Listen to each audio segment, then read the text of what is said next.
coming to you from the Beer to Whiskey Studios, high atop Barley's Tap Room on Washington Street in downtown Greenville, South Carolina. I'm Russ Heaps, and welcome to this episode of Beer to Whiskey. This is one of our Big Jon segments where we get my buddy Big Jon Richards, who is pretty well known in the upstate here in South Carolina for his beer acumen, and he picks a beer for us and we just sort of talk about it. And the fun thing about this beer is he's never had it before. He picked this because he's never had it. So we're going to be exploring this and experiencing it together. What do we have here, Big Jon? So we've got a beer called Interstate. Hold on, I got to look at it again. It's gone. Interstate Smash. Interstate Smash. Right.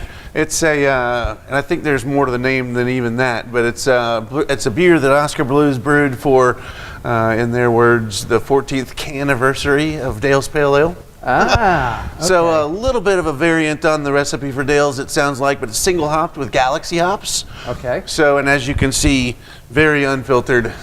Yeah, boy. Which makes me excited. But Galaxy is probably the biggest hop coming out of Australia these days. In fact, almost unquestionably.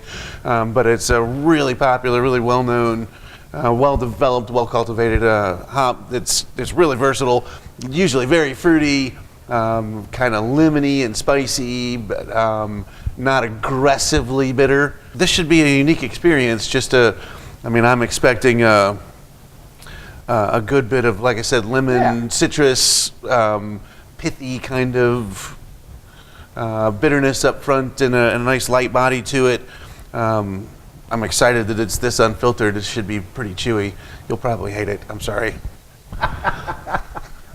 Well, let's see. Yeah. Let's give it a try. Text Miss Lily.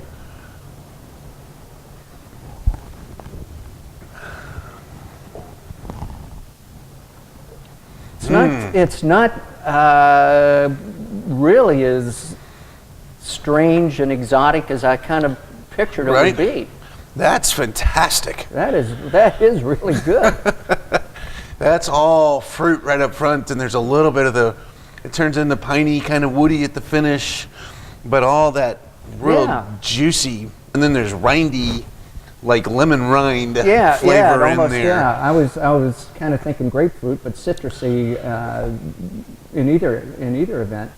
I'm not a real experimental in what I eat or in what I drink, and had I been sitting here on my own, I would have never in a million years, I might have tasted this, but I would have never ordered one without tasting it. But I'm really impressed with this. This is one of the reasons Russ brings me along, I think. expand my horizons. Right. I'm really liking this. Good. So does the fact that it's this soupy looking throw you off? Some people it does, and I ask you that because to me this is when it's real thick and hazy and viscous. Like this is the best pint out of the keg for me.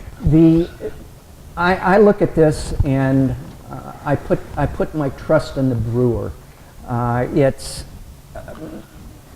going to assume that they've followed all the sanitary things they need to follow, and they've done everything right on their end of it. I don't let the look of it ever really affect how I'm going to taste it, or to really have a preconceived notion about it. But I have to say, this is probably as muddy as anything I've ever had. This is up there for me. I mean, it doesn't get much muddier than that. I've seen a few at the very bottom of the keg, that'll pull that last bit up there that get, where there's floaties in there, but that's good for you too.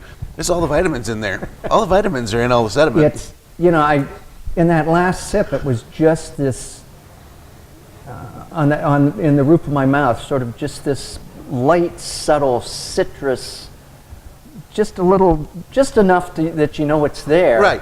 But not enough that you go, oh man, this is one of those fruit beers. Yeah, it doesn't taste like, and this, once again, so the New England styles that are all hazy like this turn into just fruit sometimes. Right. It doesn't seem to be any kind of like real beer bitterness or any of the Sure. IPA backbone that you're used to having. And this still tastes like an IPA, hazy as it is, with the citrus up front, and then it turns into the beer finish, if you will. Where is Oskar Blues? Where's it We get made? most of our beer here in Greenville from Brevard, North Carolina. Okay. And Oskar Blues is one of those breweries that's got a West Coast and an East Coast operation. And they're originally from Longmont, Colorado. Okay. All right.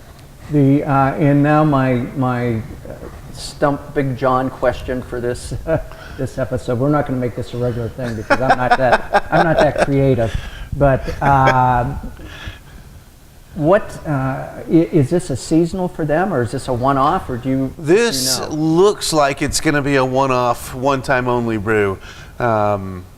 They're not showing any signs that they're going to put it into any kind of a seasonal lineup or anything like that. That's too bad. And like I said, they brewed this as the anniversary, the canniversary of Right. Dale's Pale Ale. So I suspect they did this up as a one-off and sent it out to a few choice locations, and then they will probably file this one away in the. Yeah.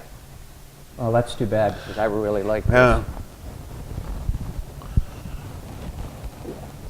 Anything else we should say about it? Do you think?